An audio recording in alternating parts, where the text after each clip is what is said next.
Hello বন্ধুরা, আজকে কি বানাচ্ছি দেখো। আজকে এই যে তড়কা বানিয়েছি। কারণ এই যে স্যাটারডে বলে ডিম দিইনি আর কি। দেখো তড়কাটা বানিয়েছি। আর এখানে বানাচ্ছি হচ্ছে গাজরের হালুয়া।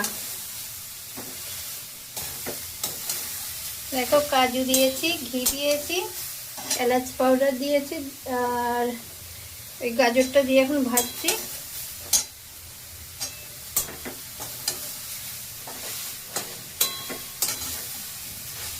অনেকক্ষণ থেকেই ভাজছি, মনে হচ্ছে নরম হয়ে গেছে।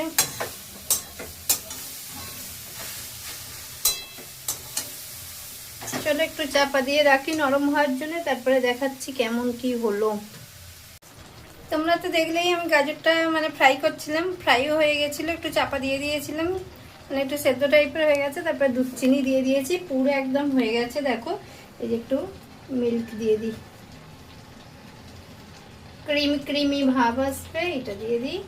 ব্যাস হয়ে গেছে আমার।